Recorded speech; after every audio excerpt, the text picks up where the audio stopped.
시청자 여러분, 주 안에서 그동안 평안하셨습니까? 우리 계속해서 축복된 말씀을 우리 같이 상고하도록 하겠습니다. 여러분, 지난번까지 우리가 배운 말씀을 인재양을 통해서 여러 가지 전쟁과 기근과 이러한 것들이 있다는 것을 보았습니다. 오늘은 5번째 봉인이 열리는 그러한 장면으로서 6장 9절부터 우리가 상고하도록 하겠습니다. 우리 다 같이 성경을 함께 보시도록 하겠습니다. 6장 9절부터 11절까지 종이 봉독하겠습니다. 어린 양이 5째 봉인을 여실 때 내가 보니 제단 아래에는 하나님의 말씀과 그들이 가진 증거 때문에 죽임당한 자들의 혼들이 있는데 그들이 큰 음성으로 울부짖으며 말하기를 오 거룩하시고 참되신 주여 땅에 살고 있는 그들을 심판하시어 우리의 피를 갚아주실 날이 얼마나 남았나이까 하더라.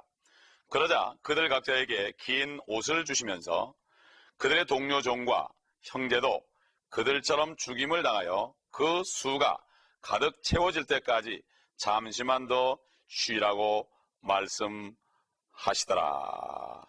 결국 이 후 3년 만에 들어선 것으로 볼 수가 있죠. 후 3년 만에 되면 본격적으로 이제는 하나님의 사람들을, 하나님의 백성들을 죽이는 장면이 나옵니다. 그러니 이 제단 속에, 제단 밑에 이미 그러니까 결국은 예루살렘의 성전이 지어진 후라는 것을 볼 수가 있죠. 성전에 제단이 있기 때문에 결국 성전 제단에 수많은 죽은 자들의 혼들이 울부짖으며 원수를 갚아달라고 이렇게 말한다는 것을 우리가 볼 수가 있습니다. 어떻게 죽은 사람이 부르짖을 수 있습니까? 우리는 사람의 그 세 부분에 대해서 하나님의 형상대로 창조된 것에 대해서 우리가 잘 알아야 되죠.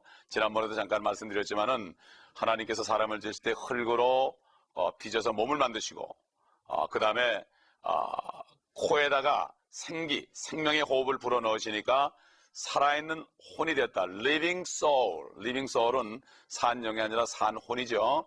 영과 혼과 몸 세 가지로 되어 있다. 성부 하나님, 성자, 성령 하나님이 한 분인 것처럼 사람도 세 부분으로 돼가서 사실은 죄 짓기 전에는 사람도 삼위일체가 돼가지고 온전히 하나님을 섬기는, 영광과 몸이 온전히 하나님을 섬기는 그런 가운데 만물을 다스리는 하나님의 대리자로서의 위임권을, 그러한 통치권을 부여받았던 우리 아담과 이브를 우리가 볼 수가 있습니다. 그러나 그들이 죄를 졌기 때문에 그들이 결국은 죄 때문에 이 모든 것을 놓쳐버리고 하나님의 형상을 잃어버린 것을 우리가 여러 번에 걸쳐서 배웠습니다. 결국 이게 보게 되면은 죽임당한 순교자들이죠. 죽임당한 순교자들이 혼들로 묘사됩니다. 그 구약 성경에 보면은 한 사람, 두 사람 그럴 때 one soul, two soul, 한 혼, 두 혼 이렇게 사람을 씌웠습니다. 우리 한국 사람들은 한 명, 두 명, 한 사람, 두 사람 그러지만 유대인들은 one soul, two soul, 한 혼, 두 혼 이렇게 해서 씌웠습니다. 사람들을 숫자를. 그런데 보통 사람들이 이 혼은 사람 몸 어디 구석에 붙어있는 조그만 공 같은 것이다 이렇게 과학자들이 얘기한 것을 믿는 사람들이 많이 있어요. 그러나 성경에 보게 되면은 이 혼은 목소리도 있고 옷도 입을 수 있고 몸도 있다는 것을 볼 수가 있습니다. 보이지 않아서 그렇지 몸이 있는 거죠.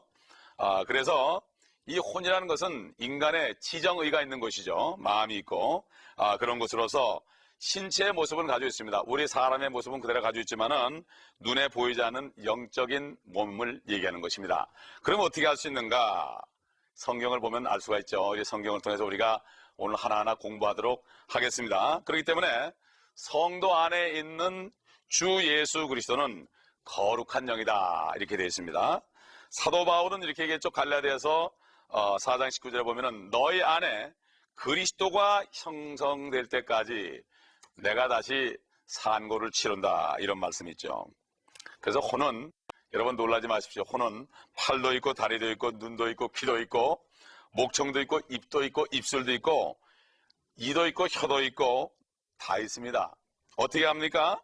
지옥에 홍포 입은 부자가 지옥에 갔을 때 분명히 그 몸은 무덤에서 썩었겠습니다. 그러나 그가 지옥에서 아브라함을 향하여서 말했죠. 말하려면 입이 있어야 되죠. 또 아브라함을 보려면 눈이 있어야 되죠. 또 아브라함에게 말하려면 혀가 있어야 되죠. 또 말을 하는 목소리가 있어야 되죠. 분명히 혼도 몸인데 보이지 않는 우리 속에 있는 몸이다. 쉽게 얘기하면은 축구공이 있는데 그 안에 튜브가 있는 것처럼 바람을 불어넣게 되면은 튜브가 이렇게 일어나게 되면은 그 겉 가죽의 형태로 그대로 똑같이 변화되는 것을 볼 수 있죠. 바로 성령은 바람 같죠. 그렇기 때문에 구원받지 못한 사람은 마치 바람 빠졌던 공 같습니다. 그렇기 때문에 바람 빠졌으면 사용하지 않으니까 계속해서 오물이 묻어서 습기가 차가지고 썩지요. 그러나 바람이 땡땡한 공은 계속 가지고 사람들이 사용하기 때문에 썩지 않는 것을 우리가 볼 수 있습니다. 마찬가지로 구원을 잃어버리고 죄를 진 죄인들을 마치 바람 빠져 썩어가는 종입니다. 그런 공과 같은 것을 우리가 비유적으로 이해할 수가 있는 것입니다. 그래서 성경에서는 혼은 신체의 형태를 가지고 있으며 사람이 죽을 때, 육신이 죽을 때, 육신이 깨질 때 혼을 떠난다는 것을 알 수가 있습니다. 어떻게 알 수 있습니까? 사람의 상상이 아닙니다. 의사들의 말도 믿으면 안 됩니다. 의사들도 모릅니다. 이거를 오직 하나님만 아십니다. 하나님이 우리를 창조하시기 때문에, 하나님만 아시기 때문에 하나님 말씀에서만이 이것을 우리가 알 수가 있습니다. 여러분, 창세기 35장 18절에 보게 되면은 야곱이 사랑하는 아내 라헬이 요셉을 낳고 그 다음에 베냐민 둘째 아들을 낳으면서 너무 고통스러워서 결국은 죽게 됐죠. 베냐민을 낳고 그 혼이 떠나려 했습니다.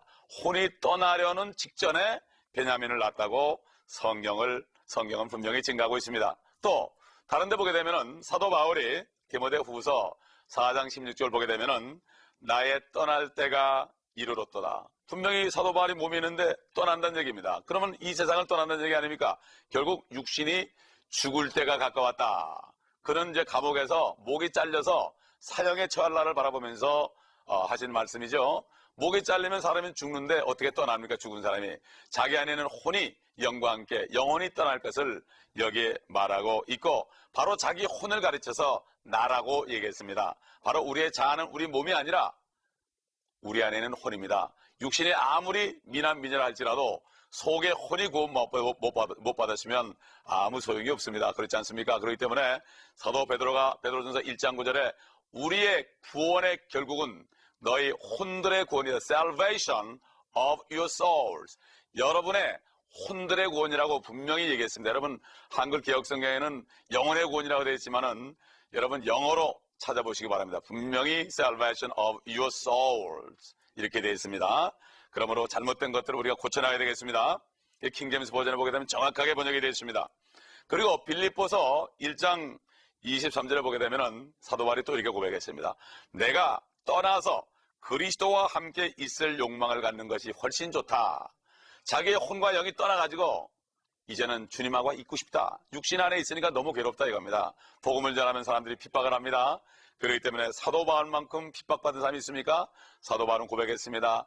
나의 약함과 모욕과 궁핍과 박해와 공경을 기뻐한다고 그랬습니다. 그리스도를 위해서. 왜냐하면 내가 약할 때 곧 내가 강하기 때문이라. 그는 내 육체에 내 몸에 그리스도의 흔적을 가졌다고 고백할 정도로 예수 그리스도 다음으로 많은 고난을 받은 종인 것을 알 수가 있습니다. 그렇기 때문에 성경은 말씀하시기를 사람들에게 몸이 있습니다. 몸이 있죠? 헬라어로 소마입니다. 소마. 그 다음에 혼과 영이 있죠? 이렇게 가르칩니다. 몸을 온전히 채우는 혼이 있는데 보이지 않고 있죠. 우리 눈에 보이지 않습니다. 그러나 사람이 죽을 때, 육신이 죽을 때 혼이 떠납니다. 그리고 이 혼은 아담에게서 이래한 죽은 영인 사람의 영으로 채워져 있고 성령께서 숨을 불어넣기까지는 생명이었습니다. 그렇기 때문에 내 죄 때문에 이렇게 되기 때문에 영이 죽었기 때문에 내 죄를 값을 치러주신 예수 그리스도를 믿음으로 그 주님의 그 십자가에 달리신 죽으신 그 율법의 죄를 담당하고 죽으신 그것이 나에게 효과를 발생해서 내가 예수 그리스도를 믿는 순간에 모든 죄가 용서되고 없어지는 이러한 축복. 그러므로 양심까지 정결해진다고 히브리서 10장에 말씀하고 있죠. 그럴 때에 깨끗해질 때에 하나님의 성령이 들어오십니다. 죄가 있는 곳에는 하나님이 올 수 없지요. 죽습니다. 그렇기 때문에 우리가 예수 그리스도를 믿을 때 주의 피로 씻김 받을 때 하나님께서 다시 우리 안에 성령을 불어넣어 주실 때 성령으로 영이 거듭나서 구원을 받게 되는 것입니다. 그렇기 때문에 죽은 영은 다시 태어나는 길밖에는 방법이 없습니다. 아무리 교회를 오래 다니고 아무리 말씀을 많이 알아도 성령으로 영이 거듭나지 않고서는 구원이 없습니다. 니고데모 같은 사람은 이스라엘 민족 중에 선생이었고 또 그는 참 공회원이었습니다. 지금 말하면은 국회의원 정도 되는 그런 사람인데도 그가 주님을 만나서 당신은 하늘로부터 오신 분이라고 고백했을 때 주님께서는 그 말을 듣지 않고 네가 진실로 진실로 내가 네게 이르노니 사람이 거듭나지 아니하면 하나님의 나라를 볼 수 없다고 그랬습니다. 사람이란 건 죄인을 얘기합니다. 사람으로서는 안 된다.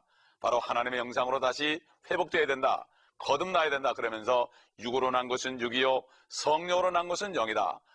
물과 성령으로 거듭나지 않으면 하나님의 나라에 들어갈 수 없다고 분명히 말씀하셨습니다. 종교인들은 구원을 받을 수 없는 것입니다. 우리가 또 구약 성경을 통해서 몇 군데 찾아보게 되면은 구약에서 혼이 떠났다가 다시 사람에게 돌아온 경우를 우리가 볼 수 있습니다. 사렙다 과부의 집에서 있었던 엘리야가 그 과부의 아들이 죽었을 때 그 아들을 위해서 기도할 때 어떻게 기도했습니까? 하나님께 기도하기를 이 아이의 혼이 다시 몸에 들어와서 다시 살게 해달라고 기도했습니다. 그렇게 할 때 그 아들이 재채기를 하면서 일어난 것을 볼 수가 있습니다. 그의 혼이 들어오니까 사람이 살아난 겁니다. 그 다음에 우리가 또 어딜 보게 되면 창세기 또 말씀드린 것처럼 다시 말씀드리면은 하나님께서 땅에 흙으로 사람을 창조하시고 콧구멍에다가 생명의 호흡을 불어넣으시니 사람이 살아있는 혼이 되었더라. 여러분 슬라이드를 보세요. 주 하나님께서 땅의 흙으로 사람을 지으시고 그의 콧구멍에다가 생명의 호흡을 불어넣으시니 사람이 살아있는 혼이 되었더라. 창세기 2장 7절이죠. 거기 보게 되면은 흙으로 지으시고 가로 열고 바로 몸이죠. 그의 콧구멍에다가 생명의 호흡을 불어넣으시니 가로 열고 영입니다. 영이 생겼죠. 그 다음에 사람이 살아있는 혼이 되었더라. 바로 혼이 된 것입니다. 그러므로 사람의 본체는 혼이라는 것을 알 수가 있죠. 그래서 이 요한계시록 6장 9절에 보면은 목배임을 당한 사람 그러지 않고 목배임을 당한 혼들이라고 되어 있습니다. 로마 시대의 참수형은 결국 로마 제국에서 자행한 참 엄청난 그 방법의 사형의 형태였습니다. 앞으로 참 이러한 시대가 또 올 것을 여기 성경은 얘기하고 있습니다. 그때 로마가 아니라 또 다른 로마가 큰 바벨론의 이름으로 올 것을 우리가 성경을 통해서 알 수가 있고, 그 당시에 요한의 형제 야고보도 목이 베어서 죽었고 그 다음에 사도 바울도 목에 베어서 죽었습니다. 6장 9절에 제단 아래에 죽임당한 혼들이 있다고 이렇게 말씀하고 있는 것을 볼 때 이 제단은 문자 그대로 제단이고 바로 마태복음 24장 15절에서 있는 실제적인 성전에 있는 거룩한 곳에, 주님이 그랬잖아요. 그 가정한 것이, 멸망에 가정한 것이 거룩한 곳에 선 것을 보거든 너희는 산으로 도망할지어다 그랬죠. 바로 환란이 일어난 것을 얘기합니다. 후 3년 반에 적그리스도가 이스라엘 성전에 앉아서 자기가 하나님이라 그러고 자기 우상을 만들어 놓고 경배하게 하는, 또 자기의 숫자 666을 받게 하는 이러한 일이 있을 것을 주님께서도 말씀을 하셨습니다. 성경은 분명히 앞으로 이 성전이 예루살렘에 다시 세워질 것이며 실제적인 사탄이 자칭 하나님이라 하면서 거기에 앉아서 이 성전 밖에 있는 제단에서 사람들을 제물로 목을 쳐서 죽일 것을 여기에서 분명히 예언하고 있는 것을 우리가 알 수가 있습니다. 요한계시록 지금 6장에 있는 목배임을 당한 성도들은 7장에 가보면은 하늘의 보호자에 올라가 있는 것을 우리가 볼 수가 있고, 또 7장에서 땅에 있던 인을 받은 14만 4천 명도 14장에서 셋째 하늘의 보호자에 올라가 있는 것을 우리가 봄으로써 환란 때에도 환란 성도들도 하늘로 휴거되는 것이 있는 것을 볼 수가 있고, 소위 이것을 이삭죽기라 이렇게 얘기하죠. 마태복음 27장에 우리 주님께서 십자가에 죽으시고 부활하셨을 때 잠자던 많은 성도들이 함께 일어났다고 그랬습니다. 무덤에서. 그래서 그들의 부활한 몸을 거룩한 성 예루살렘에 들어가서 보였을 때 로마 백부장이 그가 정말 하나님의 아들이었다고 증거하는 것을 우리가 봅니다. 이것은 첫째 부활이요, 이것이 바로 첫 번째 휴거요, 두 번째는 바로 우리 주님이 이제 공중에 오실 때 하나님의 나팔소리로 임재하실 때 구원받은 성도들이 하늘로 올라가는 것이 바로 열매들입니다. 이러한 열매들, 구약 성도들의 첫 열매들이요, 우리들은 이제 두 번째로서 두 번째 추수가 되는 것이고, 환란 때에 이 제단에 있던 목배임 받은 사람들과 14만 4천 명과 더 많은 예수의 피로 그 옷을 씻어서 나오는 큰 무리들, 대환란에서 나오는 무리들을 앞으로 볼 수 있는데 그들도 또한 하늘에 올라가는 것을 볼 수가 있습니다. 환란 때도 구원이 있습니다. 그러나 그때 구원은 생명을 무릅쓰고 죽기까지 해야만 구원받는 이 처참한 것을 볼 때 지금 바로 은혜로 믿기만 하면 구원받는 이 시대에 구원받지 못한다면 얼마나 억울한 일이겠습니까? 여러분, 가까이 있는 분들에게 복음을 전하시는 여러분 되시길 바랍니다. 또 다음에 우리가 6번째 봉인을 여는 장면이 나오는데 대환란의 끝입니다. 우리 6장 12절 보겠습니다. 6장 12절 또 내가 보니 어린 양이 6째 봉인을 여실 때 보라 큰 지진이 나며 해가 머리털로 짠 천같이 검어지고 달은 피처럼 되었으며 하늘의 별들이 마치 무화과나무가 강한 바람에 흔들려 설익은 무화과가 떨어지듯이 땅에 떨어지며 여기까지 보겠습니다. 여기에서는 환란이 끝나기 앞서서 일어난 일들을 우리가 볼 수가 있습니다. 여기에서는 특별히 해와 달과 별들 이런 창조물이 어떻게 하늘의 군상들이 어떻게 변화가 되는가 이것을 우리가 볼 수가 있는 것입니다. 이것들은 우리가 복음서에서도 마태복음 24장이나 마가복음 13장이나 또 누가복음 21장에도 주님이 동일한 말씀을 했죠. 그렇기 때문에 또 사도행전 2장에도 나옵니다. 우리 여러분이 찾아보시면은 똑같은 말씀이 나옵니다. 요엘서에도 보면은 이런 말씀이 나오죠. 이것이 바로 사도행전 2장에 사도 베드로가 오순절날 인용한 것을 볼 수가 있습니다. 우리가 14절부터 이제 계속해서 또 말씀을 보도록 하겠습니다.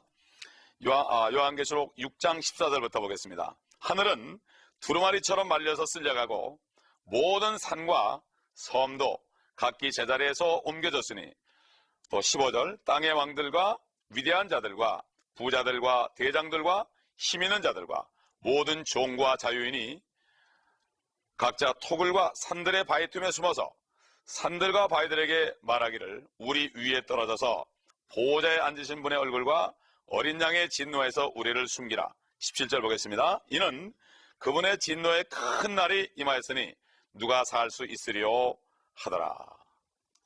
여기에 진노라는 말씀에 한번 주목을 해보겠습니다. 이것은 주님의 진노, 여호와의 날이죠.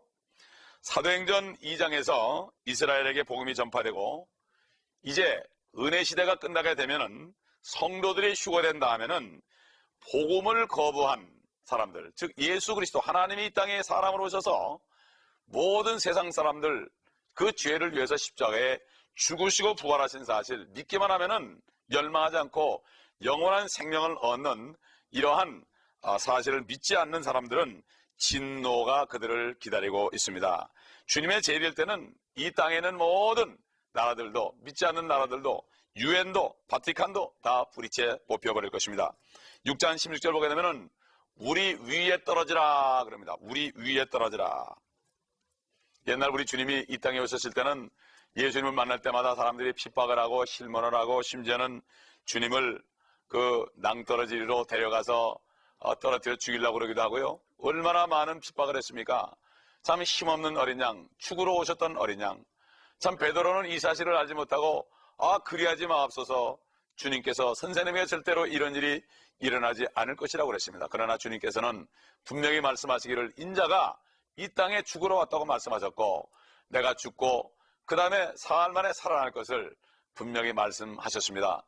주님께서는 이 땅에 오신 목적이 어린 양처럼 힘없이 죽는 것이 목적이었는데 이것은 우리의 모든 인류들의 죄를 위하여 십자가에서 죽으시고 그 죄값을 치르기 위해 그런 거기 때문에 주님의 그 모습은 정말 힘없고 연한 순 같고 아름다운 모양도 없고 흠말 곳이 없는 슬픔의 사람이요 질고의 사람이요 정말 기뻐했다는 말씀은 누가복음 10장에 단 한 번밖에 나오지 않죠. 70인의 제자들을 보내서 그들이 복음을 전하고 마귀들이 하늘에서 떨어진 것을 보았다고 그럴 때 주님께서 성령으로 기뻐하면서 이것을 지혜로운 사람들에게 숨기시고 아기들에게 나타내심을 인하여 감사하나이다 하면서 성령으로 기뻐하사 이것이 바로 아버지의 뜻이라고 말씀하셨습니다. 그런데 지금 동일한 주님이 이제 하늘에서 내려오시는데 이제 이들은 그 하늘에 앉아있는 그 어린 양의 진노로부터 여기 보니까 뭐라고 되어 있습니까? 보호자 위에 앉으신 분과 분의 얼굴과 어린 양의 진노로부터 그때는 옛날에 초림 때는 어린 양을 보고 무시했던 사람들이 어린 양의 진노로부터 우리를 숨기라고 하면서 바위더러 우리에게 떨어지고 산들에게 말하기를 우리에게 떨어져서 얼마나 고통스러웠으면 그렇겠습니까? 하늘이 다 없어져 버리니까 하늘 위에 있는 셋째 하늘에 있는 보호자가 그들에게 보였던 것입니다. 이 어린 양은 힘없이 죽어가는 더 이상의 구원받으라고 호소하시던 그 예수 그리스도가 아니고 이제는 심판주로 오시는 재림 때 진노 중에서 보호자에 계신 어린 양을 여기에 말씀하고 있는 것입니다. 여기 계시록 6장은 환란 기간의 첫째 해부터 마지막 해까지를 전체적으로 한번 보여주고 있습니다. 그런데 이 요한계시록은 6장부터 19장까지 보면은 이 환란의 장면을 4번에 걸쳐서 다른 각도로 증거를 합니다. 마치 예수 그리스도를 증거할 때 사복음서가 있죠. 첫 번째 마태복음은 유대인의 왕으로 오신 예수 그리스도를 증거한 것이고, 두 번째 마가복음은 참 일하시는 일꾼으로서, 소처럼 일하시는 일꾼으로서 오신, 종같이 오신, 종처럼 일하시는 예수님의 영상을 나타낸 것이고, 누가복음은 사람으로 오신 인자 예수님을 부각시켜서 말씀하신 그 복음서고, 네 번째 요한복음은 결국은 하나님이신, 하나님의 아들이신 예수 그리스도, 그러면 누구든지 그를 믿고 구원받기 위해서 주신 말씀인 것을 우리가 기억하듯이, 이 요한계시록도 첫 번째 설명이 5장 6장에 7봉인으로 나타나고, 두 번째 설명은 8장부터 11장까지 나팔들로 여러 가지 나팔장이 나타나고, 세 번째 설명은 12장에서 시작해서 13장, 14장에 보면은 적그리스도가 나타나서 어떻게 활동할 것인가, 마귀가 이 땅에 내려와서 어떻게 할 것인가, 이것이 나타나고, 마지막에는 7 대접 심판, 호리병 심판이 나오는데 15장에서 19장까지 나옵니다. 그러므로 큰 바빌론의 멸망으로 끝나게 되고 예수 그리스도가 재림함으로 심판이 끝나게 된 것을 볼 수 있고, 아마겟돈으로 끝납니다. 여러분, 이 말씀을 계속 보실 때 환란의 처참한 속에서 우리가 우리 마음속에 구원받지 못한 사람들을 구원하는 구령의 열정이 여러분 마음속에 충만하시기를 예수 그리스도의 이름으로 축원합니다. 하나님 감사합니다. 오늘도 아버지 말씀을 통하여 대환란 때 일어날 천지개벽보다 더 심한 아버지 1월 성신이 엄청난 변화가 일어난 것을 보았고, 사도 베드로도 사도 바울도 이것들을 증거하고 주님도 이것들을 복음서에 증거한 것을 기억합니다. 이런 일은 분명히 일어날 것을 믿습니다.